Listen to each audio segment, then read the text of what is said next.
የአብዛኞቻችን ከእግዚአብሔር ግንኙነታችን ውስጥ ያለው ድፍረት እንዲህ አይነቱ ድፍረት የቀረብን እየመሰልን እየራቅን፣ የጠቀምን እየመሰልን ግን እየጎዳን፣ ያገለገልን እየመሰልን ነገር ግን እያፈረስን። እግዚአብሔር ደፋር ሲያደርግህ ሰይፉን ስለቱን ሊመጣ የሚችለውን ነገር በሙሉ መቋቋም እንድችል የሚያደርግ። ሰይጣን ደፋር ሲያደርግህ ጀግና ሲያደርግህ ግን ሞኝን የሚያደርግ።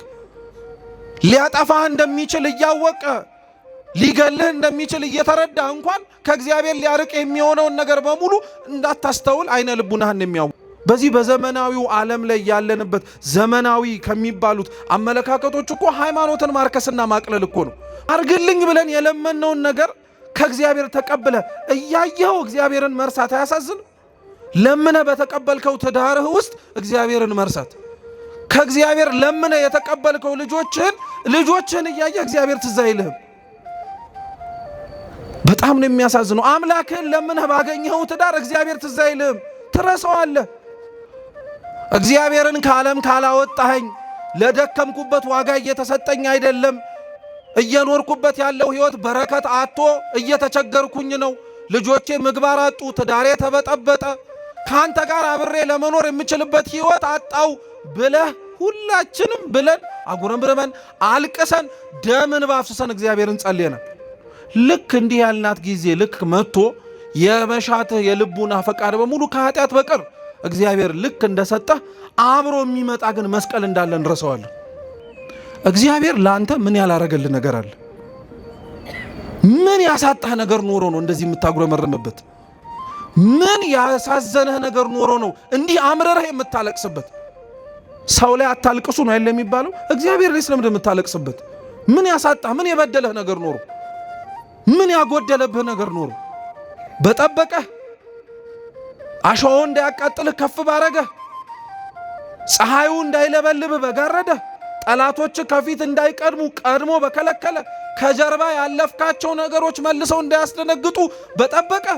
እሱማ መታማት አልነበረበትም። አንዶቻችን ለእግዚአብሔር ጠቀምን ብለን የምንሳደብ ስላለን ለአምላካችን አገልግሎት ቀናኢ ነን በምንልበት መንፈስ ውስጥ ሆነን የማይገባ ነገር ስናደርግ እንታያለን።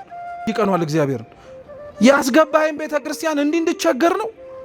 እንዲህ መከራ እንዲበዛብኝ ነው? አንተን ብዬ ብጠጋ ዓለም ከምትፈትነኝ በላይ እንድፈተን ፈልገህ ነው ብለን ማን ያልተናገራል? ስጋህም ነፍስህም ሲኦል ገብተው ከሚማገዱ ስጋህን ቀጥሃት፣ ስጋህን የሚያስፈልጋትን መንፈሳዊ ቀኖና ሰጥሃት፣ ጹመ ጸልየ ሰግደ መጽውተ መንፈሳዊ ተጋድሎ ተጋድለ ስጋህን በዚህ በምድር ላይ ብትጎዳው ይሻልሃል። የገባንበትን ጊዜ እንረግማለን።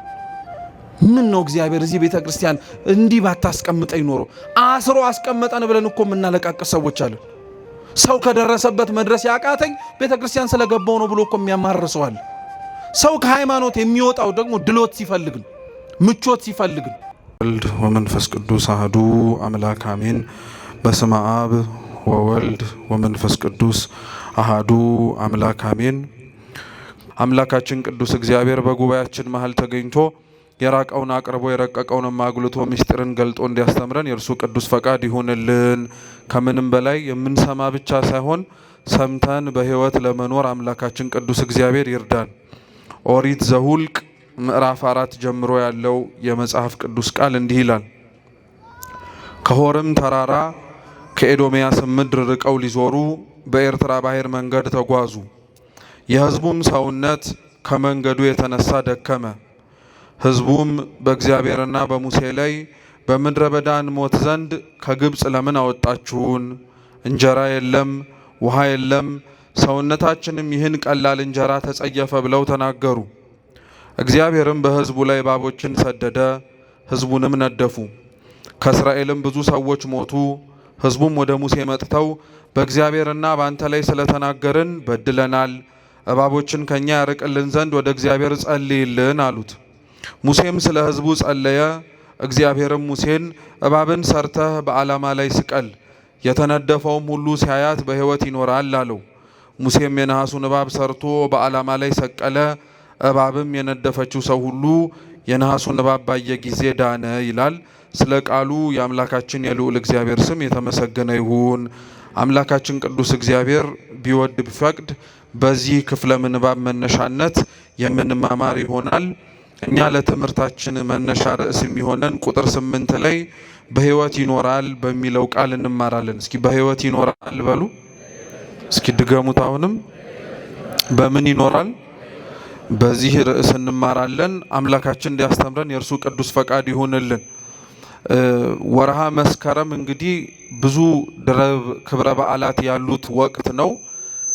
ገና ሰሙነ ክረምትን አልጨረስንም። እንደምታውቁት በቤተ ክርስቲያናችን አስተምህሮ ሰሙነ ክረምት ወይንም ደግሞ ክረምት ገብቶ የሚወጣበት ወቅት ከሰኔ 26 እስከ መስከረም 26 ያለው ወቅት ነው። ስለዚህ አሁንም ዝናብ ቢዘንብ አሁንም ከደመና የሚወርድ ነጠብጣብ ብናይ እንዴት በጋ ገብቶ ዝናብ ይዘንባል አንልም። ምክንያቱም ገና ክረምትም አልወጣም፣ መስከረም 26 ነው የሚወጣው። በዚህ ግን በወርሃ መስከረም ላይ ከክረምቱ አለመውጣት ጋር አብረው ተያይዘው ከዛም በተጨማሪም ደግሞ የምናከብራቸው በዓላት አሉ። እንደምታውቁት መስከረም 1 ርዕሰ አውደ ዓመት ብለን የቅዱስ ዮሐንስ መጥምቀ መለኮትን ዓመታዊ ክብረ በዓል አክብረናል። መስከረም 2ንም ጨምሮ ዮሐንስ መጥምቅ ከብሉይ ኪዳን ወደ ሐዲስ ኪዳን የመሸጋገሪያ ድልድይ ሆኖ ያገለገለ የመጨረሻው የብሉይ ኪዳን ነቢይ የመጀመሪያው የሐዲስ ኪዳን ሐዋርያ ቅዱስ ዮሐንስ መጥምቅ ነው።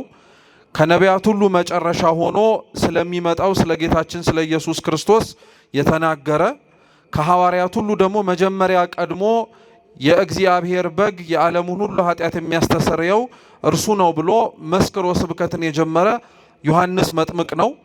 ከድቅድቁ የኦሪት ጨለማ ወደሚደንቀው የሐዲስ ኪዳን ብርሃን እንደምንገባም ያስተማረን እሱ ነው። በዛ መነሻነት የኛ የቤተ ክርስቲያናችን ሊቃውንት ክረምቱ ጭጋግ የሆነው ደመና የሆነው ዝናባማ የሆነውና እንዲሁ ደግሞ በጥቅሉ አሮጌው የሆነው ዘመን አልፎ አዲሱ ዘመን ሲተካ አሮጌ ለነበረው ለብሉይ ኪዳን ዘመን ማለፍ አዲስ ለሆነው ለሐዲስ ኪዳን መምጣት ሰባኪው እርሱ ስለሆነ የዮሐንስን መጥምቅ በዓል በመስከረም 1 እና መስከረም 2 እንድናከብረው ይደረጋል። ከዛ በኋላ ከመስከረም 1 ጀምሮ እስከ 7 እስከ 8 ደግሞ ዮሐንስ መጥምቅ ብቻ ሳይሆን ቤተሰቡም ጭምር ይታሰባል። ካህኑ ዘካርያስና ቅድስት ኤልሳቤጥ ማለት ነው። ከመስከረም 8 በኋላ ያሉት ወቅታቶች በዋነኝነት የምናከብራቸው ክብረ በዓላት 2 ናቸው። አንደኛው መስቀል ነው። ምን አልኳችሁ? መስቀል ነው። የጌታችን የመድኃኒታችን የኢየሱስ ክርስቶስ ቅዱስ መስቀል የምናስብበት ስለ መስቀል ቤተ ክርስቲያናችን የምታስተምርበት ወቅት ነው። ከዛ በተጨማሪ ደግሞ የእመቤታችን የቅድስት ንጽሕት ድንግል ማርያምም ክብረ በዓል በዚሁ በተሰበሰብንበት በመስከረም 21ም ጭምር ታስቦ ይውላል። እንግዲህ መጽሐፍ ቅዱሳችን ነገሮች ሁሉ አስቀድመው ከመሆናቸው በፊት ነገሮች ሁሉ ከመፈጸማቸው በፊት ተጽፎ የምናገኝበት የትንቢት መጽሐፍ ነው። መጽሐፍ ቅዱስ ከብዙ መገለጫዎቹ መካከል አንዱ ራሱ የትንቢት መጽሐፍ መሆኑ ነው። ትንቢት እንደምታውቁት ነገሮች ከመሆናቸው በፊት አስቀድሞ መናገር፣ ነገሮች ከመፈጸማቸው በፊት ይፈጸማሉ ብሎ ማወጅ ነው። መጽሐፍ ቅዱስ ከሚታወቅበት ጠባያቶቹ መካከል ደግሞ አንዱ የትንቢት መጽሐፍ ነው። ነገሮች ከመሆናቸው በፊት አስቀድሞ ይሆናሉ ተብሎ ይነገራል። ይሄ ለብሉይ ኪዳን ብቻ የሚነገር በነገራችን ላይ አይደለም። ብሉይ ኪዳን በጥቅሉ እንደ መጽሐፍ ቅዱስነት ክፍሉ የትንቢት መጽሐፍ ነው። ወደፊት ስለሚፈጸመው በሐዲስ ኪዳን አምላካችን ኢየሱስ ክርስቶስ ስለሚያደርጋቸው የድህነት ስራዎች በሙሉ አስቀድሞ የተነገሩ የትንቢት ቃላትን የምናገኘው በብሉይ ኪዳን ነው። ሐዲስ ኪዳንም ግን የትንቢት መጽሐፍ ነው። ሐዲስ ኪዳን ላይ 2 አይነት ትንቢቶች እናገኛለን። አንደኛው ጌታችን መድኃኒታችን ኢየሱስ ክርስቶስ የተናገራቸው ትንቢቶች አሉ። ራሱ አምላካችን ኢየሱስ ክርስቶስ በምድር ላይ ሲመላለስ ያስተማራቸው። ሁለተኛው ትንቢቶች ደግሞ ከክርስቶስ ዕርገት በኋላ ጌታችን የተናገራቸውን ያጸኑ አምላካችን ያስተማራቸውን ትምህርቶች በዝርዝርና በስፋት በጥልቀት ደግሞ ተጽፈው የምናገኛቸው ደግሞ ትንቢቶች አሉ እና በመጽሐፍ ቅዱሳችን ታዲያ በትንቢት መነጽር ተጽፈው ከምናገኛቸው የመጽሐፍ ቅዱስ ክፍለ ምንባባትና ታሪኮች መካከል እኛ ያነሳነው ኦሪት ዘኍልቍ ላይ ተጽፎ የምናገኘው የመጀመሪያው ነው። ኦሪት የሚለው የመጽሐፍ ቅዱስ ቃል አቻ ትርጉሙ ብርሃን ማለት ነው። ኦሪት ማለት ምን ማለት ነው? ብርሃን ማለት ነው። ኦሪት በሚል መጠሪያ ደግሞ ተጽፈው የምናገኛቸው 5 መጽሐፍት አሉ። እኒህን መጽሐፍት ቤተ ክርስቲያናችን ሊቀ ነቢያት ሙሴ እንደ ጻፋቸው ታስተምረናለች። የመጀመሪያው መጽሐፍ ኦሪት ዘፍጥረት ነው። ዘፍጥረት ዘልደት ተመሳሳይ የሆነ ትርጉም ያለው አምላካችን ልዑል እግዚአብሔር ፍጥረታትን ካለመኖር ወደ መኖር እንዴት እንዳመጣቸው የሁሉ አስገኚ እርሱ እንደሆነ ለማጠየቅ በዋነኝነት የተጻፈ መጽሐፍ ነው። ምንም እንኳን ኦሪት ዘፍጥረት ስለ ስነ ፍጥረት ያውራ እንጂ ስለ ስነ ፍጥረት ብቻ ግን አይናገርም። በተለይ ደግሞ ከምዕራፍ 3 በኋላ በነገራችን ላይ ኦሪት ዘፍጥረት ስለ ሰው ልጅ ታሪክ ነው የሚያወራው። ሰው እየበዛ እየተባዛ ያለውን ታሪክ ነው የሚያወራው። በዋነኝነት ደግሞ አርእስተ አበው ስለሚባሉት ስለ አብርሃም፣ ስለ ይስሐቅ፣ ስለ ያዕቆብ ኦሪት ዘፍጥረት ይናገራል። ሁለተኛው መጽሐፍ ኦሪት ዘጸአት ነው። እስኪ ኦሪት ዘጸአት በሉ። ኦሪት ዘጸአት ስለ መውጣት ነው የሚያወራው።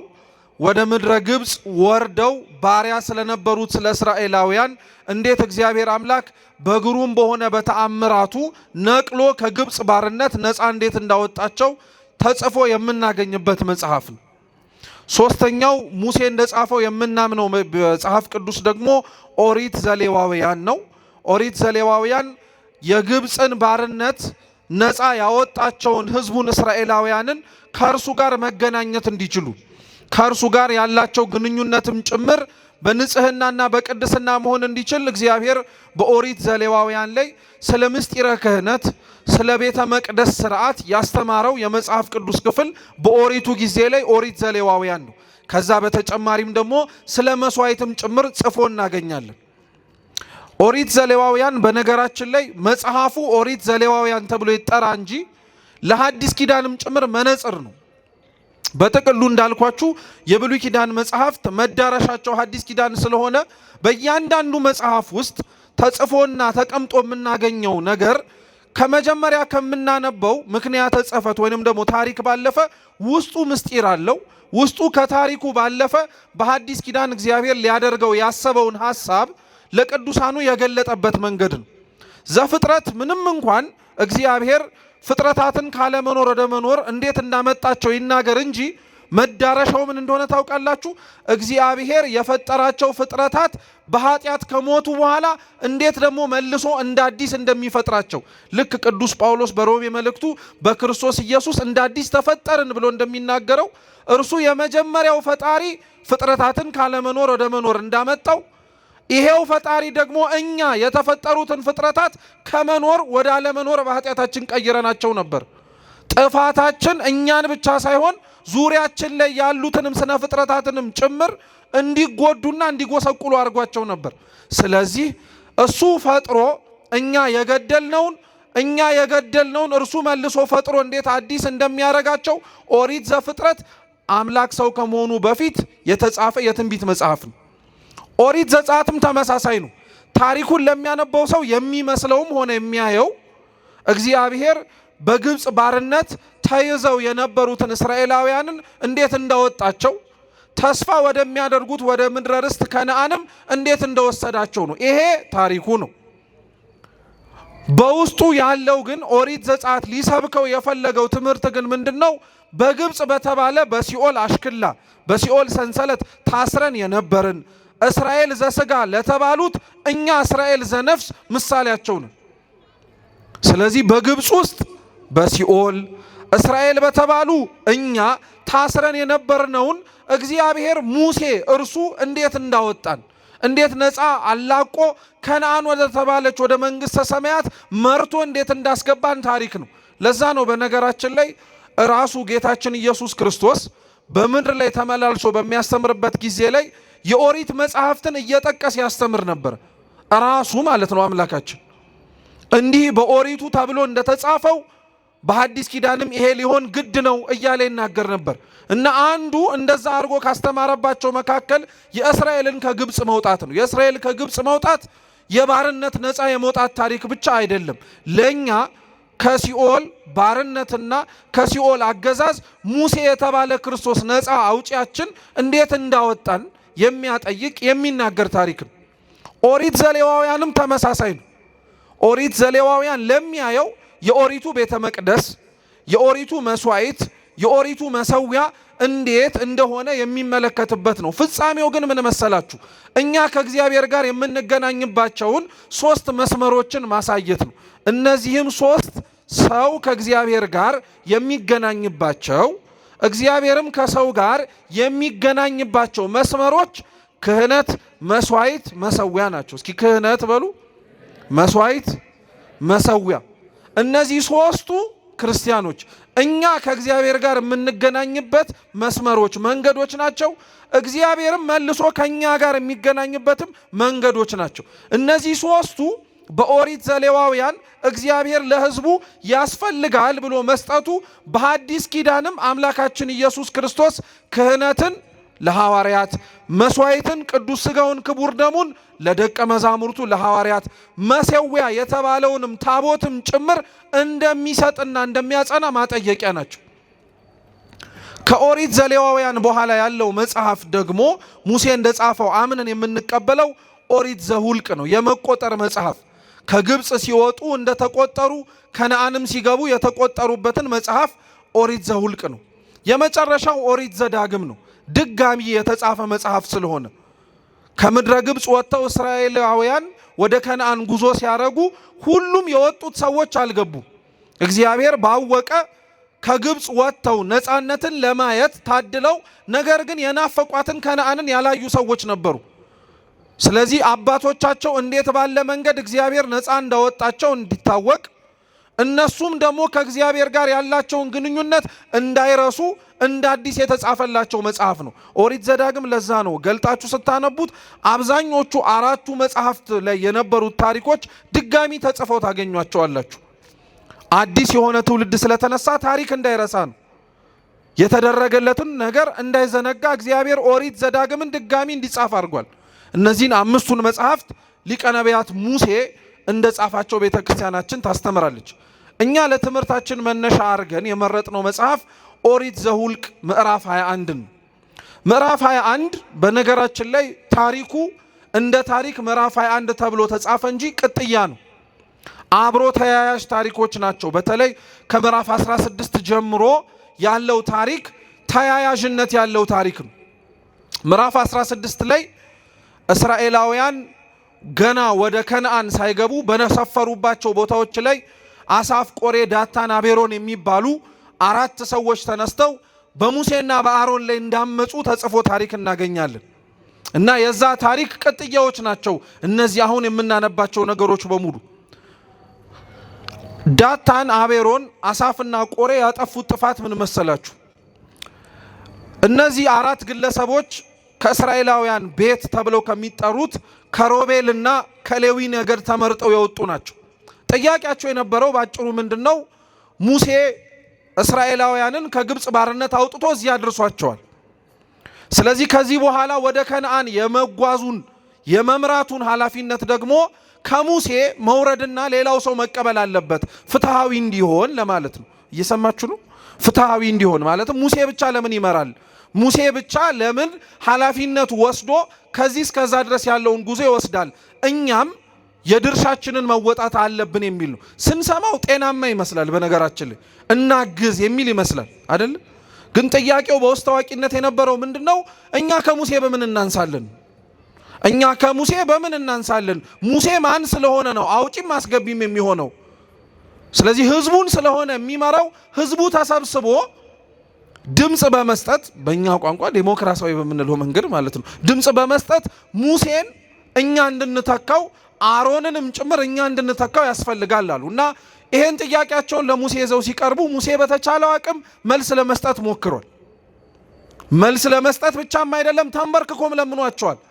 እኔ ህዝቡን እንድመራ ፈቅጄ ወድጄ እያደረኩት ያለሁት ነገር እንዳይመስላችሁ እግዚአብሔር ስለመረጠኝ ነው እያረኩኝ ያለሁት። በራሴ ፈቃድ እኔ ነፃ አውጪ ነኝ፣ እኔ ሁሉን ነገር ማድረግ የምችል ሰው ነኝ ብዬ አይደለም። እግዚአብሔር ግን ከምጠብቅበት ከበግ እረኝነቴ ጠርቶ ለዚህ ዓላማ መርጬሃለሁ ስላለኝ ነው። ምን አለ ሙሴና እግዚአብሔር ህዝቡን ምራ አልመራም ሲባባል የነበረውን ግብ ግብ ቢያዩ ኖሮ እነዚህ ሰዎች እንዲህ ብለው አይናገሩም ነበር። በጣም ነው የሚገርማችሁ። ሙሴ ህዝቡን ላለመምራት ያላረገው ጥረት የለም። እግዚአብሔር በዛች በዕፀጳጦሱ ውስጥ ሲያነጋግረው እኮ ሙሴ ይሄንን እኛ እንምራው ብሎ የተናገረውን ሕዝብ ላለመምራት ብዙ ተናግሯል። አልችልም ብሏል፣ አቅም የለኝም ብሏል፣ ኮልታፋ ነኝ ብሏል። በዚህ ሁሉ በማይችልባቸው መንገዶች ሁሉ እግዚአብሔር ግን አስችልሃለሁ እያለው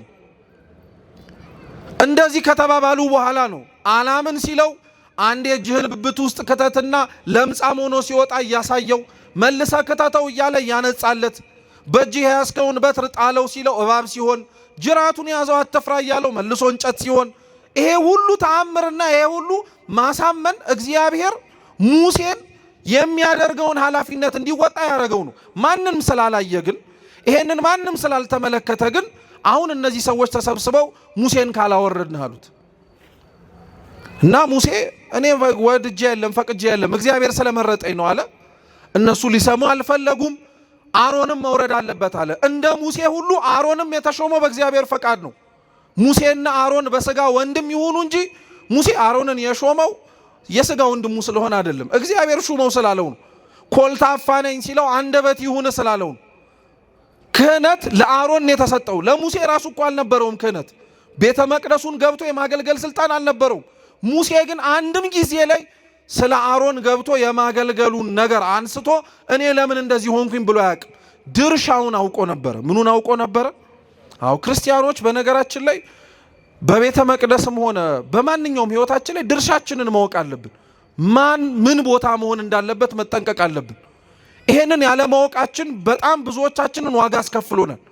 ሰሚ የሆነው ተናጋሪ ሲሆን፣ ተናጋሪ የሆነው አድማጭ ሲሆን፣ መምራት የሚጠበቅበት ሲቀመጥብህ፣ የመቀመጥ የሚጠበቅበት ተነስቼ ካልመራው ሲል ይሄ ነው ብጥብጥ የሚፈጥረው። ድርሻን አለማወቅ። ቤተ መቅደስ ውስጥ ገብቶ መገልገል የሚጠበቅበት አገልጋይ ካልሆንኩኝ ካለ ማገልገል እየተጠበቅበት ኃላፊነት እያለበት ደግሞ አይ አልፈልግም ብሎ ገሸሽ ሲል ይሄ ድርሻና ቦታን አለማወቅ እና እንደዚህ አይነቱን ነገር ነው ዳታን፣ አቤሮን፣ አሳፍና ቆሬ አመጽ ያስነሱት። ድርሻቸውን አላወቁም፣ መመራት አልፈለጉም፣ በሙሴና በአሮን መተዳደር አልፈለጉም። ስለዚህ ውረዱና እኛ ህዝቡን እንምራሉ። ሙሴ ይሄን ነግሮ አልበቃ ብሎ ተንበርክኮ ለመነ፣ ተማጸናቸው፣ እባካችሁ ተው አለ። ምክንያቱም እያመጹ ያሉት ሙሴ ላይ አይደለም፣ ማን ላይ ነው? እግዚአብሔር ላይ ነው። አንዳንዴ በነገራችን ላይ እኛም ራሱ አንረዳም። ለእግዚአብሔር ተቆረቆረንና ጠበቃ ቆምንለት ብለን ሰዎችን ስንሳደብም ሆነ ክፉ ነገር ስናረግ እየተናገርነው ያለነው ግለሰቦቹን ብቻ ላይሆን ይችላል። በነገራችን ላይ ንጽህናቸውንም ሆነ ርኩሰታቸውን የሚያውቀው ማን ነው? አንዳንዶቻችን ለእግዚአብሔር ጠቀምን ብለን የምንሳደብ ስላለን ለአምላካችን አገልግሎት ቀናኢ ነን በምንልበት መንፈስ ውስጥ ሆነን የማይገባ ነገር ስናደርግ እንታያለን። እና እነዚህ ሰዎች የራሳቸውን ጥቅም ለማስከበር ነው በነገራችን ላይ ለእግዚአብሔር ቀናኢ የሆኑ ይመስል የተጠጉት እና አይሆንም ብሎ ቢለምን አመጻቸው በሱ ላይ ሳይሆን በእግዚአብሔር ላይ እንደሆነ ቢነግራቸው አልሰማም አሉ። ይሄ ብቻ አይደለም፣ በጣም እኮ ነው የሚገርመው። ቤት ገብታችሁ ብታነቡት በጣም ነው የምትደነቁት።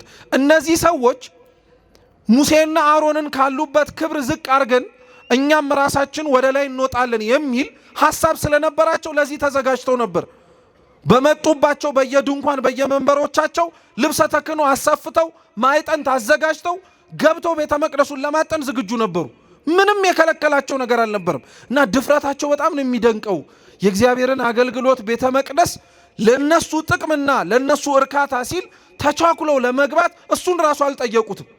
እሱን ራሱ ፈቃድ አልጠየቁትም። ማረግ ስለሚችሉና ማረግ እንደሚችሉም ስላወቁ ብቻ ለማረግ ቆረጡ። እግዚአብሔር አምላክም ሙሴ ተንበርክኮ ሲለምናቸው፣ ሙሴ ተንበርክኮ ሲማጸናቸው አልሰሙም።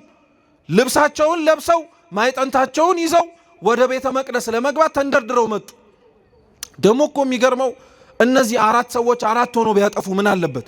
ሌላውንም ሰብስበው በቁጥር 250 ናቸው። ግማሹ ሙሴና አሮንን ይከራከራል፣ ግማሹ እዛ ውስጥ የእስራኤላውያን የነበሩበት ድንኳኖቻቸው ላይ አመጽ ይቀሰቅሳል።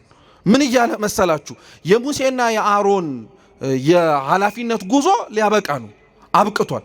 ስለዚህ እነዚህ የሚተኩት አራት ሰዎች ስለሆኑ ህዝቡ ለዚህ መዘጋጀት አለበት ብለው በእኛ በዘመናዊ ቋንቋ ፕሮፓጋንዳን ብለው ይነዙ ነበር። ውስጥ ህዝቡን ሰላም ይበጠብጡ ነበር። እግዚአብሔር ሁለቱንም ነው ያያቸው። ቤተ መቅደሱን የደፈሩትንም ህዝቡንም ጭምር ያስደነገጡትንም ሰዎች አየ። እነዚህ ሰዎች ማይጠንታቸውን ልብሰ ተክህኗቸውን አድርገው ሲመጡ ሙሴ ለአሮንም ነገረው፣ አንተም ልብሰ ተክህኖን አድርግና አብራችሁ አጥኑ። እግዚአብሔር እዛን ጊዜ ላይ መቅሰፍቱን ምን እንደሚያደርግ እናያለናል። የሚገርማችሁ እነዚህ ሰዎች በድፍረት ስላለን ብለው ልብሱን አጥልቀው ማይጠንቱን ይዘው ገብተው የኦሪቱን ቤተ መቅደስ እናጥናለን ሲሉ ልብሱን ሳይነካ ማይጠንታቸውን ሳያበላሽ የእግዚአብሔር መቅሰፍት ግን እግዚአብሔር የላከባቸው ቅጣት ግን እነሱን እንደተለበለበ ግንድ ለብልቦ አቃጥሎ መቅሰፍቱ ገደላቸው። ውጭስ ያሉትን እዛ ድንኳኖቻቸው ህዝቡን ሲያሳምጹ የነበሩትን መሬት ተሰንጥቀው አጠቻቸው። አሁን ይሄን ያልኳችሁ ለምን መሰላችሁ? እግዚአብሔር እነዚህን ሰዎች ሲቀጣቸውም ሆነ እነዚህን ሰዎች ጥፋት አጥፍተው ለጥፋታቸው አልመለስም ሲሉ ቅጣቱን ሲቀጣቸው አሰፍተው ያመጡትን ልብስና የያዙትን ጽንሃ አልነካባቸው። እነሱን ራሳቸውን የለበለባቸው። ለምን መሰላችሁ? ካሰፉት ልብስ ጋር አብሮ እሳቱ እነሱንም ልብሱንም ማይጠንቱንም ቢበላው ከመቅሰፍቱ በኋላ የተረፈው ህዝብ ለለበሱትም ልብስ እንኳን አሮንም የሚለብሰው ስለሆነ ክብር አይሰጡትም ነበር። ምን በዚህ ልብስ እንኳን አንተ ይቅርና እነሱም ራሳቸው ተቃጥለው ሞተውበት የለ እንዴ ብለው ልብሱን ያቀሉት ነበር። ስለዚህ እግዚአብሔር ለልብሱ ያለውን ክብር እንዲያውቁ ሰዎቹን እንዲቀሰፉ አደረገ። ንዋያቱ ግን እዛው ባሉበት እንዲቀመጡ አደረገ። ይሄን የነገርኳችሁ ታሪክ ለምን መሰላችሁ? ይሄ ታሪክ እግዚአብሔር ለእስራኤላውያን እና ለአምልኮቱ ጠበቃ የቆመበት ነው። ቤተ መቅደሱ እንዳይደፈር፣ የሰጣቸው አገልግሎት እንዳይበላሽ፣ እነሱም ከህዝቡ አብረው ሆነው እንዳይጠፉ እንዳይቀሰፉ እግዚአብሔር ለህዝቡ ተጠባባቂ ሆነላቸው፣ ተከላካይ ሆነላቸው።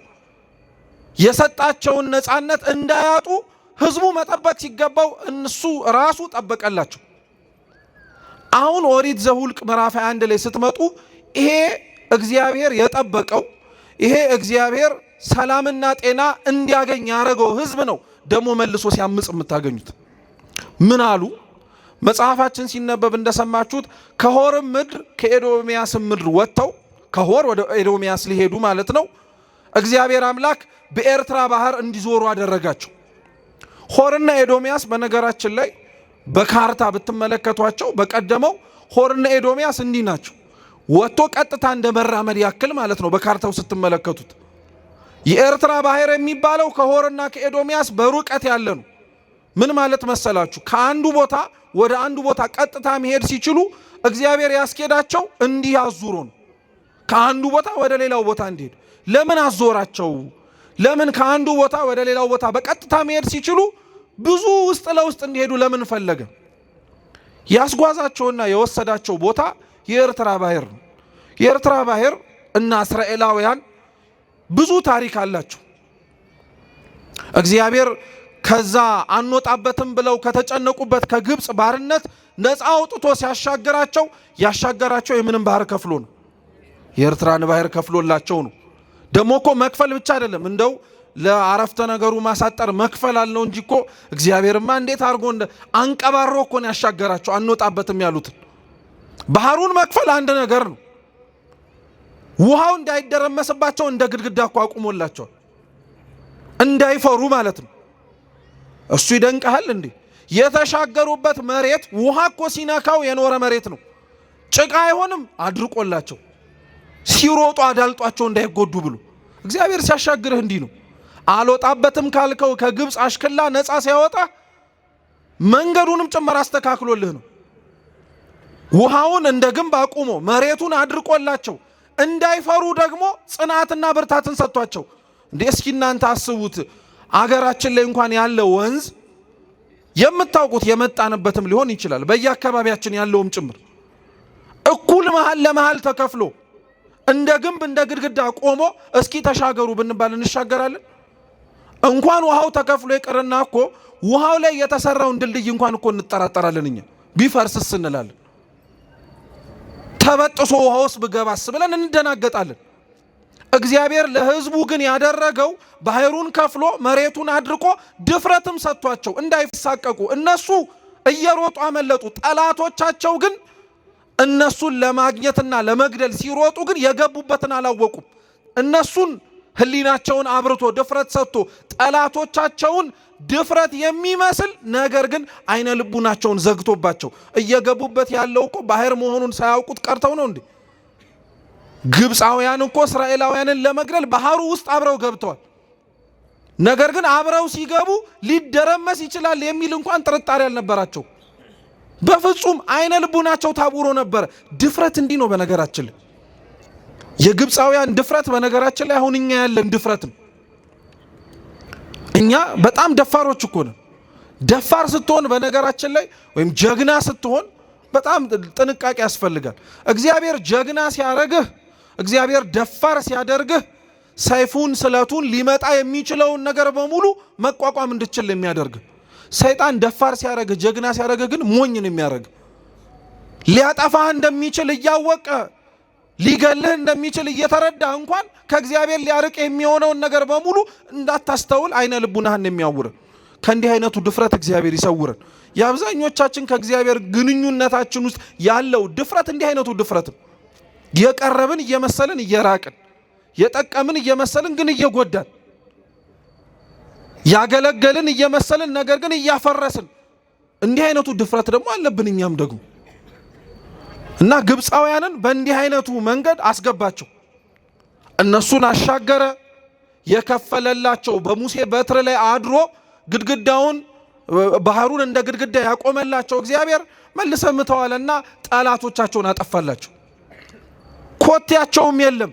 ሲመለከቱ ያዩት ነገር ቢኖር ሬሳ ነው።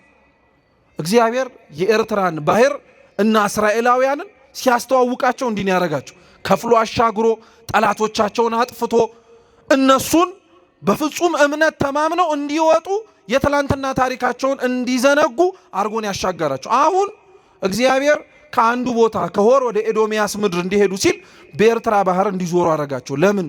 የእግዚአብሔርን ውለታ እንዲያስታውሱት እኮ ነው።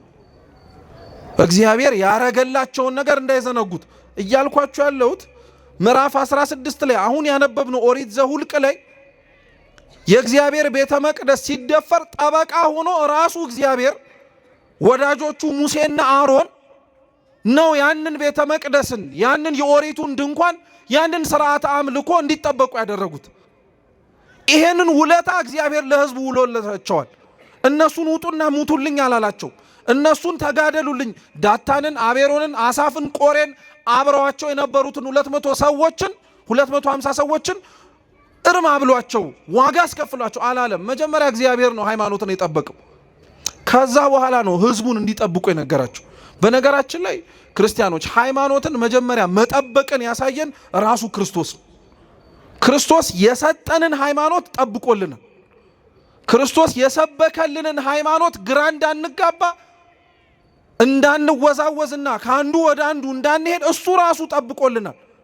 አምላካችን እኮ ወርዶ በነበረበትና በመሬት ላይ ሲዘዋወርና ሲያስተምር በነበረበት ወቅት 3 ዓመት በደንብ ትኩረት ሰጥቶ ያስተማረው በደንብ ትኩረት ሰጥቶ የሰበከው ነገር ቢኖር ሃይማኖትን በደንብ አድርጎ ግራ እንዳንጋባ እንዳንንቀጠቀጥ ከአንዱ ወደ አንዱ እንዳንሄድ በደንብ አድርጎ አስጠንቅቆን ያስተማረን። ሃይማኖትን መጠበቅ ከማን ተማራችሁ ብንባል ከክርስቶስ የተማርነው እኛ። ለእውነት መኖር ከማን ተማራችሁ ከተባልን ከክርስቶስ ነው። ሲጀመር ክርስቶስ ራሱ የሞተው ለምንድን ነው? ለእውነት እኮ ነው የሞተው። ለእውነት እኮ ነው ራሱን አሳልፎ የሰጠው። ለእውነት እኮ ነው መስቀል ላይ የተሰቀለው። ሃይማኖትን መጠበቅ ከሱ ተምረናል። ከሱ መጠበቅ የተማርነውን ሃይማኖት ነው ከዛ ሰው የሚጠብቀው። እግዚአብሔር ያልጠበቀውን አንተም አትጠብቅም። እግዚአብሔር የጠበቀውን ግን ማቃለል አትችልም። አሁን እኮ ያለንበት ችግር ይሄ ነው። በነገራችን እግዚአብሔር ጠብቆ እግዚአብሔር አስተምሮ አምላካችን ኢየሱስ ክርስቶስ ሰብኮ የሰጠህን ሃይማኖት ሰብኮ የሰጠህን እውነት አንተ እንዴት ታቃልለዋለህ? አንተ እንዴት ከሌላ ነገር ጋር አብረህ ታያይዘዋለህ? በዚህ በዘመናዊው ዓለም ላይ ያለንበት ዘመናዊ ከሚባሉት አመለካከቶች እኮ ሃይማኖትን ማርከስና ማቅለል እኮ ነው። በቀደመው ዘመን ሃይማኖት ጥያቄ ምልክት ውስጥ ይገባ የነበረው በሃይማኖት አስተምሮስ ችግር ይፈጠር የነበረው በክህደት ነው። ቤተ ክርስቲያን የምታስተምረውን አታስተምርም በማለት የተናገረችው ያልተናገረችውን ደግሞ ትናገራለች በማለት ችግር ይፈጠር ነበር። ለዛ ችግር መፍትሄ ይሰጥ ነበር። እሱ የክህደት ትምህርት ሲያበቃ ደግሞ ስለተነሳ በክርክር ሃይማኖቱን በክርክር እምነታችንን ሊያስለቅቁን ያልቻሉን ጠላቶች ተነስተው ደግሞ ሰይፍ ማንሳት ጀመሩ። በጉልበት ለማድረግ ማለት ነው። በጉልበትም በንግግርም ሊለወጥና ሊስተካከል የማይችል ሀቅ እንደሆነ ስለታወቀ ያመነው አመነ፣ ያላመነው ደግሞ ሳያምን ቀረ። አሁን ያለንበት ዘመናዊው ጦርነትና ውጊያ ግን ምን መሰላችሁ? አንዳንዶቻችን ክርስቶስ ጠብቆ የሰጠንን ሐዋርያትም ከእርሱ ተምረው እንዲህ ነው ሃይማኖታችሁ ብለው ያስተማሩንን ትምህርት አንዳንዶቻችን እንደ ቀላል እናየዋለን። መልካም ምግባር ነው እንጂ ሃይማኖት ምን ያስፈልጋል የምንል ሰዎች እኮ አለን። እኛ ዋናው ጥሩ መስራትህ ነው እንጂ ሃይማኖቱ ምን ያስፈልግልሃል ብሎ የሚያስብ እኮ ሰው አለ። ሃይማኖት ማለት በነገራችን ላይ ክርስቲያኖች አስተምህሮ ማለት ነው። እስኪ ሃይማኖት በሉ እንጂ ማለት አስተምህሮ ማለት ነው። አዎ የምናምነው እምነት የተቀበልነው ሃይማኖት የሚያስተምረው አስተምህሮ አለ። ለምሳሌ እንደ አንድ ክርስቲያን እንደ ኦርቶዶክስ ተዋህዶ አማንያን ሃይማኖታችሁ ምንድነው ተብለን ብንጠየቅ አስተምህሮ ነው መልስ የምንሰጠው። እኛ ክርስቲያኖች ሁሉን የፈጠረ አንድ አምላክ በሚሆን በእግዚአብሔር አብ ምን እናረጋለን? እናምናለን ብለን የምንሰጠው እስከ መጨረሻው የጸሎተ ሃይማኖት ምስክርነት የሙታንንም መነሳት ምን እናረጋለን? ይሄ ሃይማኖትህ ነው፣ ምስክርነት ነው። ይሄ ምስክርነት ነው። አሁን የመጣብን ችግር አሁን እየታየብን ያለው ፈተና ግን ምንድነው? አስተምህሮ አያስፈልግም፣ አስተምህሮ ምንም አያደርግም፣ ዋናው ደግ ማድረግ ነው ብሎ የሚያስብ ሰው ተነሳብን። መልካም ማድረግ ጥሩ ነው። መልካም ሊያረክበትና መልካም ለምታደርግበት ነገር ግን የምታረግበትን ምክንያት አለማወቅ ግን በጣም ይለያያል። በጣምም አደገኛም ነው ጭምር። በነገራችን ላይ ክህደት ነው እሱ ራሱ። ይሄ ብቻ ደግሞ ብሎ አያበቃም። ሌሎች ደግሞ አሉ በውጭ ሆነው የሚናገሩ እዚህም ውስጥም ሆነንም ጭምር ትንሽ ጭላንጭሉ የሚታየብን አንጠፋም። ሁሉም ትክክል ነውስ የሚል ሰው የለም። ሰምታችሁ አታውቁም? ሁሉም እኮ ትክክል ነው፣ ሁሉም መርቶ የሚወስደው ወደ ማን ነው? ወደ እግዚአብሔር ነው ብሎም የሚያስብ እኮ ሰው አለ። ሁሉም እንዴት ትክክል ሊሆን ይችላል? እንደው አመክንዮአዊ በሆነ አስተሳሰብ እኮ ብናስበው ራሱ እንዴት ሁሉም ልክ ሊሆን ይችላል? እኔ እኮ በጣም የሚገርመኝ ነገር ምን መሰላችሁ? ይሄንን የተቀበልነውንና እውነት ነው ብለን ሁሉም ነገር የምናራምደውን አንድ እምነት ለሌላ ነገር እንደማናረገው ታውቃላችሁ? ምሳሌ ልስጣችሁ። ሁላችሁም አነሰም በዛም ሁላችንም በመማር በማስተማር ሂደት ውስጥ አልፈናል። ፈተና ላይ ተቀመጣችሁ ልበላችሁ። የፈተና ጥያቄዎች እንደምታውቁት ወይ ምርጫ ነው ወይ ዳሽሙላ ነው። እየሰማችሁ ነው? ወይ ምርጫ ነው ወይ ዳሽሙላ ነው። አለበለዚያ ደግሞ ተንትን ጻፍ ነው። አሊያ ደግሞ እውነት ወይስ ምን በል ነው። መልሱ እንጂ። እሺ ጥሩ። አሁን እናንተ 10 ጥያቄ ደርድሮላችሁ መምህሩ እውነት ወይስ ሐሰት በሉን የሚላችሁ ወይስ ከፈለክ እውነትም በለው ከፈለክም ሐሰትም በለው ነው የሚል እንዴ? ታስቡበታላችሁ እንዴ? እንደዛ ያለን መምህር ሰምተን አናውቅም። ወይ እውነት ትላለህ ወይ ምን ትላለህ? ሐሰት ትላለህ። ሁሉንም እውነት ማለት አትችልም ብትል አንተ እውነት ነው ያልከው ሊኖር ይችላል፣ ግን ሐሰት የሚኖር ነገር አይጠፋም? ይጠፋል። ሁሉንም ሐሰትም ማለት አትችልም ምን ሊኖር ስለሚችል። ይሄንን አመክንዮ ለምንድን ነው ለሃይማኖት ሲሆን ግን ማንቀበለው? ሁሉም ሃይማኖት ልክ ነው፣ ሁሉም እኮ እውነታ አለው እንላለን። ሁሉም እውነት ሊሆን አይችልም። ሁሉም እውነታ ሊኖረው አይችልም። ቢሆን ኖሮ ለምን ሐዋርያት ወጥተው መስበክ አስተማር አስፈለጋቸው? ቢሆን ኖሮ ለምን ክርስቶስስ ወጥታችሁ እኔ ያስተማርኳችሁን ትምህርት እያስተማራችሁ በአብ በወልድ በመንፈስ ቅዱስም አጥምቁ ማለት ለምን አስፈለገው? ሁሉም እውነት ከሆነ ለምን ይደክማሉ? ሁሉም እውነት ከሆነ እሱስ ለምን ይደክማል? 3 ዓመት ለምን ማስተማር አስፈለገው? ለምን ሰዎች የሰው ልጅ ማን ይሉታል ብሎ መጠየቅ ለምን አስፈለገው? ያሉትን ይበሉት፣ የሚሉትን ይበሉ፣ ዋናው ሁሉም እውነት ነው አላለም። ግን አሁን የመጣብን ፈተና ይሄ ነው። ሁሉንም ሃይማኖቶች እውነት ነው ብለን እንድንቀበል በፍጹም አይሆንም። እውነት የሆነው እውነት ነው፣ ያውም እውነት የሆነው አንድ ነው። እርሱም እኛ የምናምነው የኦርቶዶክስ ተዋህዶ እምነት ነው። ይሄንን አናፍርበትም፣ እንድታፍሩበትም አያስፈልግም። ከሰው ጋር አብረን ለመኖር በሚል ካሉን ከአካባቢያችን ጋር ተስማምተን ለመኖር በሚል እውነትን አንደብቅም። እውነቱ ይሄ ነው። እውነቱን ይዞ ከሌላው ጋር አብሮ መኖር በጣም የሚቻል ነገር ነው። ክርስቶስ የሰበከውን እውነት እየሰበከ ከሌሎች ከሚጠሉት ሰው ጋር አብሮ ኖሯል አልኖረም? ኖሯል። ከሚያሳድዱት ጋር አብሮ ኖሯል አልኖረም? ኖሯል። እሱ የሚያስተምረውን እውነት ውሸት ነው ከሚሉት ጋርም አብሮ ኖሯል። ታዲያ የት ያመጣነውን ነገር ነው እኛ? ታዲያ የት የተሰበከልንና ያየነውን እውነት ነው እንደዛ ብለን የምንናገረው? የለም። ግን አሁን እንደዛ እየሆነብን ተቸገርን። ሃይማኖትን ክርስቶስ ጠብቆ አሳይቶናል፣ እኛም እንጠብቀዋለን። ሃይማኖትን ክርስቶስ ሰብኮልናል፣ ብንችል እኛም እንሰብከዋለን። የቻልን ባንደበታችን፣ የበረታን ደግሞ ከቃላችን ባለፈ በእውነትም በመኖርም ጭምር እንሰብከዋለን። ይሄንን ነው እርሱ ጠብቆ አሳያቸው። መጀመሪያ ቤተ መቅደሱን አስጠበቀ፣ ክብረ ክህነቱን አስጠበቀ፣ ሁሉንም ነገር አስጠበቀላቸው። አሁን ያስጠበቀላቸውን ያንን እምነታቸውን እነሱ ደግሞ መጠበቅ የሚያስፈልጋቸው ጊዜ ደረሰ። ትላንት እምነቱን እንዳስጠበቀላቸው ሊያጠፏቸው ከተነሱት ከሐሰተኛ ካህናት እንዳዳናቸው ረስተው ነበረ። ስለዚህ በኤርትራ ባህር እንዲዞሩ አረጋቸው። የኤርትራ ባህርንም ሲያዩት ምንም ትዝ ሊላቸው አልቻለም። የሚገርም እኮ ነው የሰው ጠባዩ፣ በጣም ነው የሚደንቃችሁ። አርግልኝ ብለን የለመነውን ነገር ከእግዚአብሔር ተቀብለ እያየኸው እግዚአብሔርን መርሳት አያሳዝን? ለምነ በተቀበልከው ትዳርህ ውስጥ እግዚአብሔርን መርሳት፣ ከእግዚአብሔር ለምነ የተቀበልከው ልጆችህን እያየ እግዚአብሔር ትዝ አይልህም። በጣም ነው የሚያሳዝነው። አምላክህን ለምነህ ባገኘኸው ትዳር እግዚአብሔር ትዝ አይልህም፣ ትረሳዋለህ። ከእግዚአብሔር ተቀብለህ እግዚአብሔርን ከሚያስረሳ ነገር በሙሉ መራቅ አለብህ። ከእንዲህ አይነቱ ምጾር እግዚአብሔር ይሰውረን። አብዛኞቻችን ከእግዚአብሔር ተቀብለን እግዚአብሔርን ግን ረስተነዋል። እነሱም እንዲህ የሆኑት ሃይማኖታቸውን ያስጠበቀላቸውን አምላክ ረሱት። ትላንትና ከምን እንዳወጣቸው እንዲያስታውሱ በኤርትራ ባህር ያዞራቸውን አምላክ ረሱት። ይሄም አልበቃቸውም።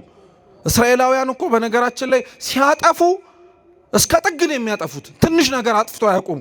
በነገራችን ላይ የእስራኤላውያን የጥፋት ችግር የእኛም ነጸብራቅ ነው። አንዳንዶቻችን ግልጽ ካልሆነልንም ጭምር በዚሁ አስረድተነው እንለፍ።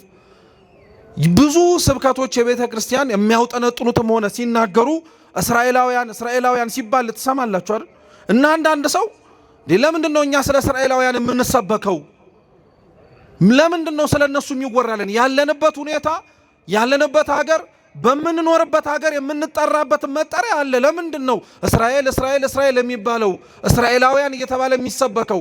አንደኛ በነገራችን ላይ ማወቅ ያለብን መጽሐፍ ቅዱስ አምላክም ሰው ሆኖ የወረደበት ሀገር ይወርድበታልም ተብሎ የተጠበቀለት ሕዝብ ተስፋ የተነገረው እስራኤላውያን ናቸው። ያን ሀቅ መሻር አንችልም። ሁለተኛው ግን ምን መሰላችሁ? እስራኤላውያን ያለባቸው ችግር የኛ ችግር ስለሆነ ነው። በእስራኤላውያን ውስጥ የምንመለከተው መልካምም ይሁኑ ክፉም ነገሮች ከኛ ጋር ይበዛ ያንሳል እንጂ መመሳሰሉ አይቀርም። እና ለዛ ነው እስራኤላውያንን ሁሌ እያነሳን የምንማርባቸው እኛ እስራኤላውያን ስለሆንን ነው።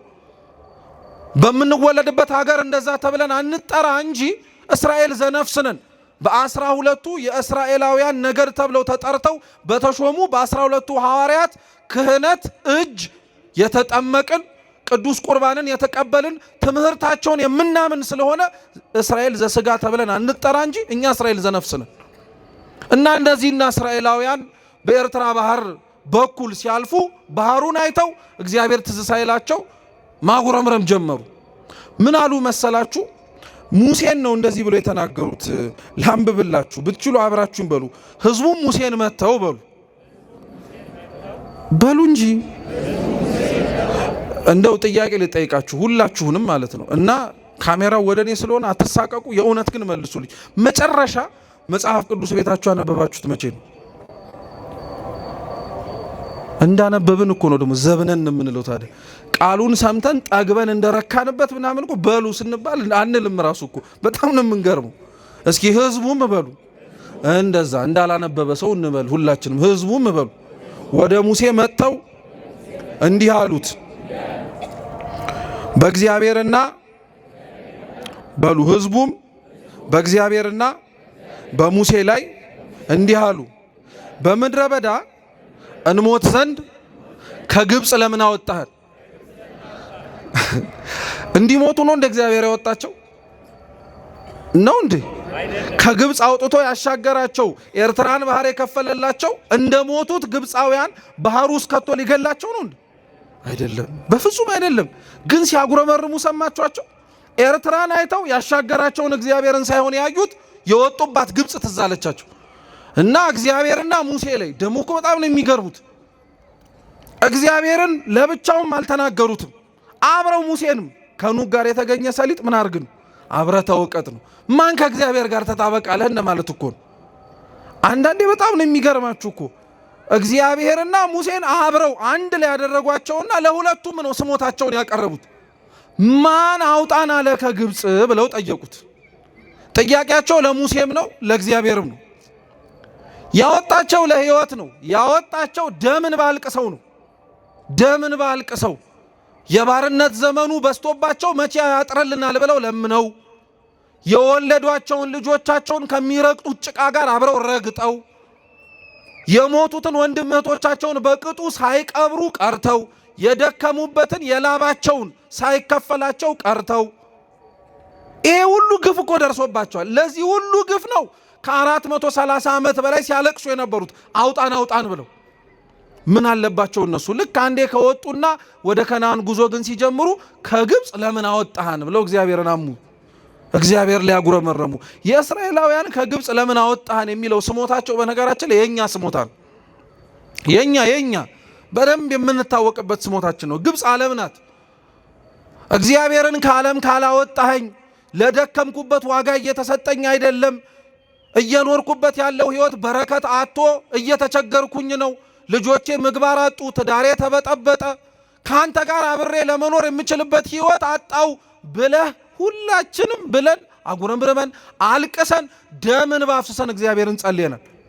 ልክ እንዲህ ያልናት ጊዜ ልክ መጥቶ የመሻትህ የልቡና ፈቃድ በሙሉ ከኃጢአት በቀር እግዚአብሔር ልክ እንደሰጠህ አብሮ የሚመጣ ግን መስቀል እንዳለ እንረሳዋለን።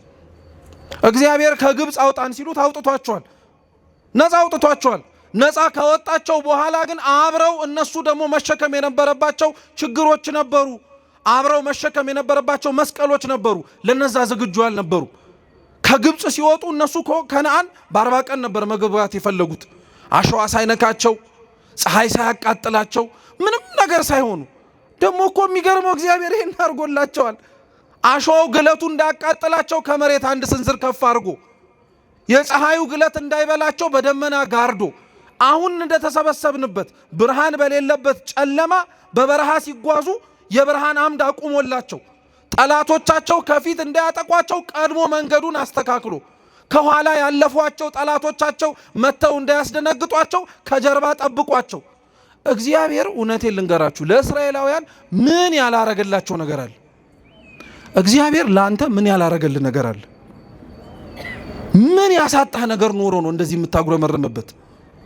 ምን ያሳዘነህ ነገር ኖሮ ነው እንዲህ አምረረህ የምታለቅስበት? ሰው ላይ አታልቅሱ ነው ያለ የሚባለው። እግዚአብሔር ላይ ስለምን የምታለቅስበት? ምን ያሳጣህ? ምን የበደለህ ነገር ኖሮ? ምን ያጎደለብህ ነገር ኖሮ? በጠበቀህ አሸዋው እንዳያቃጥልህ ከፍ ባረገህ፣ ፀሐዩ እንዳይለበልብህ በጋረደህ፣ ጠላቶች ከፊት እንዳይቀድሙ ቀድሞ በከለከለ፣ ከጀርባ ያለፍካቸው ነገሮች መልሰው እንዳያስደነግጡ በጠበቀ። እሱማ መታማት አልነበረበትም። ግን እኛ ምን አልን? ከግብፅ ለምን አወጣህን? ብዙ ሰው እኮ የለም በጣም ግን ቀላል የማንባል ሰዎች አለን። እውነቴን እንምላችሁ ቤተ ክርስቲያን ገብተን ለምን እግዚአብሔርን ካለም አወጣህን ምንድነው? ትንሽ ከበሩ ስንወጣ የደመቀው ዓለም እናየዋለን።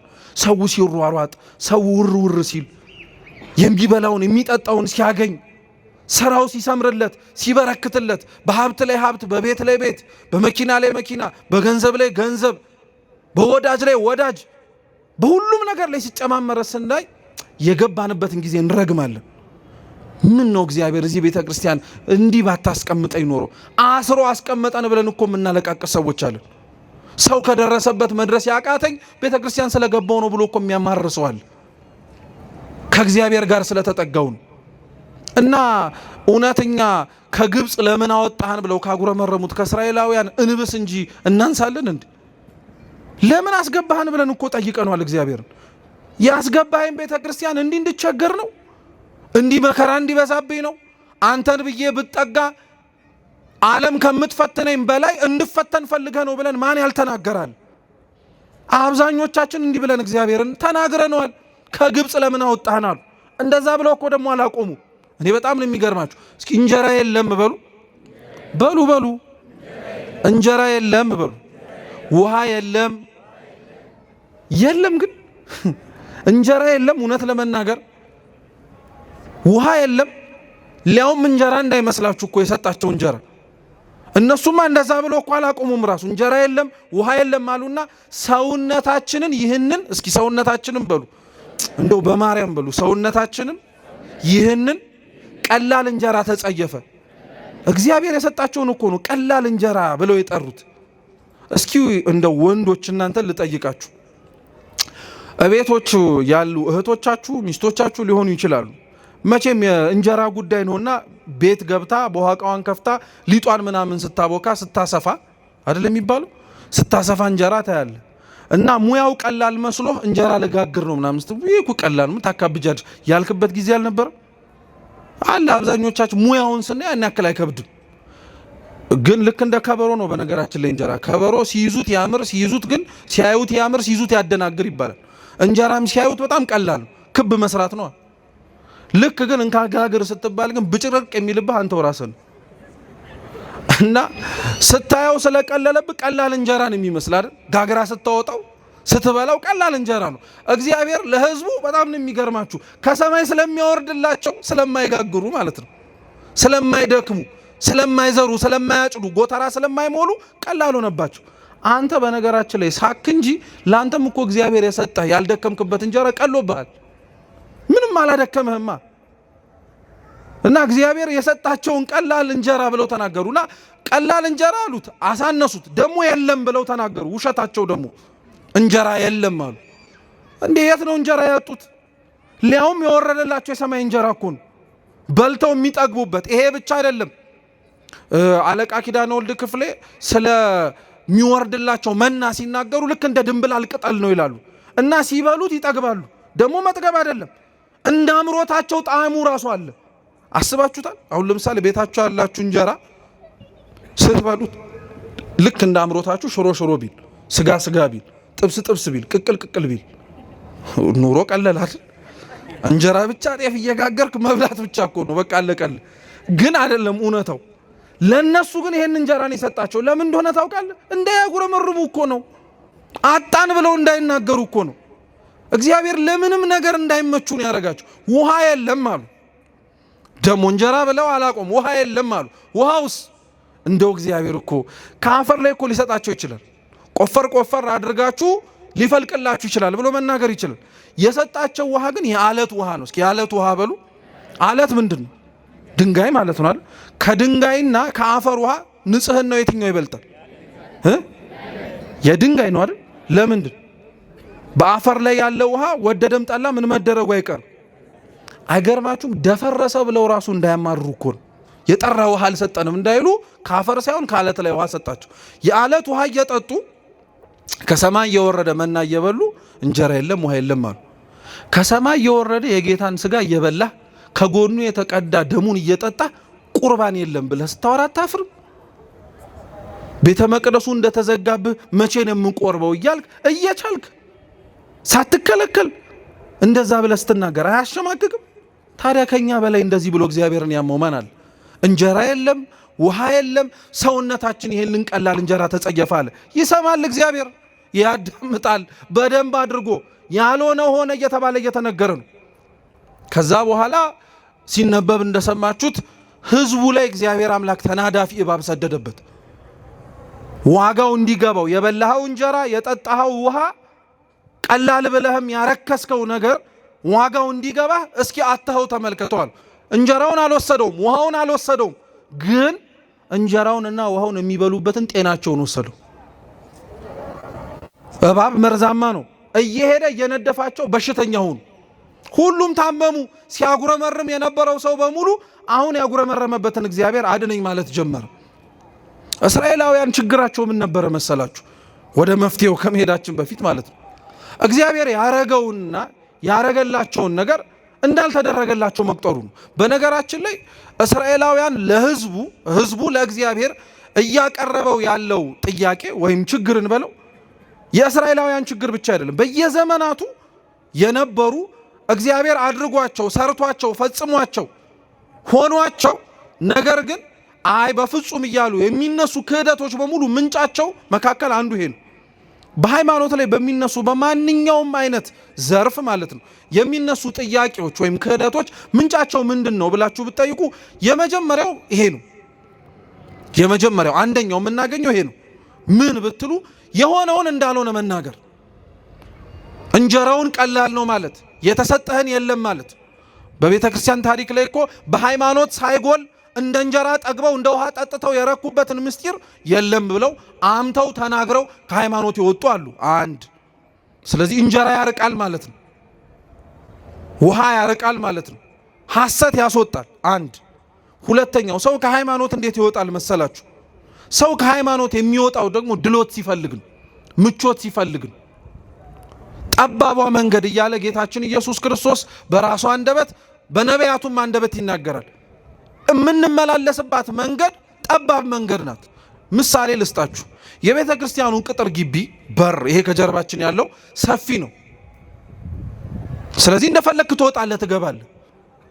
በጣም ወፈርክ ቢባልም ይሄን ያክል በር ልትወፍር አትችልም። በፍጹም ሊሆን አይችልም። ምሳሌ ይሁንና ይሄንን በር ህንፃ ሰሪ ኮሚቴው አጠበበው ልበላችሁ። ከዛ በኋላ ግባ ቢልህ ያለህ አማራጭ ምንድን ነው? ወፍራም ከሆንክ ምን ማድረግ አለብህ? ምን ደርምሳው አትገባ። ምን ማድረግ አለብህ? መቅጠን ግዴታ ነው። አማራጭ ራሱ አይደለም። በበሩ ምን ማድረግ ስላለብን ማለፍ ስላለብን። ሃይማኖት ማለት በነገራችን ላይ እንደዚህ ነው። ስሪቱንና በሩን አበጅቶ የሰጠ ክርስቶስ ነው። አንተ የምትገባው ሰውዬ ስለወፈርክ ተብሎ የሚሰፋ በር የለም። አንተ ስለወፈርክ ተብሎ ተደርምሶ ለአንተ አዲስ የሆነ በር አይበጅም። ሃይማኖት ስንቲት ናት? አንዲት ናት። በሩም ስንት ነው? አንድ ነው። አንተ ትቀጥን ይሆናል፣ አንተ ትስተካከል ይሆናል። አንተ ለተዘጋጀውና ለተሰራው በር ለማለፍ ምቹ ልትሆን ትችላለህ እንጂ ለአንተ አልተስማማም ተብሎ የሚፈርስ የለም። ግን በየዘመናቱ ከሃይማኖት የወጡ ሰዎች የወጡት በምን ምክንያት ነው? በድሎት። በቀጭኑ ጠባቡ መንገድ መመላለስ ስላልፈለጉ ወፋፍራም መንገድ መፈለግ ጀመሩ፣ አጡ። ስለዚህ ምን አረጉ? በሩን አይንዱት፣ በእነሱ መሰረትነት ላይ ታነጸ አይደለም። በሩን አያፈርሱት፣ እነሱ ያበጁት አይደለም። በሩን የሰራው መሰረቱን የጣለው ክርስቶስ ነው። ከሱ ጋር ምንም ማድረግ ስለማይችሉ የራሳቸውን መሰረትና በር መጣል ጀመሩ። ከጠባቡ መንገድ ወደ ሰፊው መንገድ የገቡ በዚህ አሉ፣ በጥጋባቸው። ሌላው ሰው ከሃይማኖት የሚወጣው ደግሞ በምን መሰላችሁ? በድርቀት ነው። እስኪ ድርቀት በሉ። ድርቀት ምን እንደሆነ ታውቃላችሁ? አንደኛው ድርቀት ማለት የልምላሜ ማጣት ነው፣ ወይም ይሄ የወዝ ማጣት መራቆት ምንድን ነው ይባላል። ሴቶች አሁን ለምሳሌ ጸጉራቸውን ቅባት ካልተቀቡ ቆዳዬ ምን አረገ ይላሉ። እንዴ ባትቀቡም እኮ ይቀላል እኮ። ጥያቄ ነው የምንጠይቃችሁ። ቆዳዬ ምን አረገ ይላሉ። ምን ሲያፈሱበት ደግሞ ይረሰርሳል። ቅባት ሲፈስበት ይረሰርሳል። ድርቀት ማለት እንዲህ አይነቱ ልላችሁ አይደለም። አንዳንዱ ድርቀት የነፍስ ድርቀት ያለበት ሰው አለ።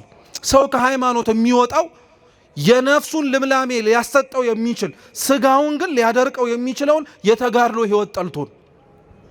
ጌታችን ኢየሱስ ክርስቶስ በወንጌል ያለው ትዝ ይላችኋል። 2 አይን እያለው ሰው ወደ ገሃነመ እሳት ከሚገባ ይልቅ 1 አይን ኖሮት ወዴት ቢትገባ ይቀላላል። ጥሩ 2 እጅ ኖሮት ወደ ሲኦል እሳት ከሚማገድ ይልቅ 1 እጅ ኖሮት ወዴት ቢገባ ይሻላል። ጥሩ 2 እግር ኖሮት ወደ ሲኦል ከሚገባ ይልቅ 1 እግር ኖሮት ወዴት ቢገባ ይሻላል። 2 እያለ የሚጠቅስልህ አንዱ ትርጉም ስጋና ነፍስን።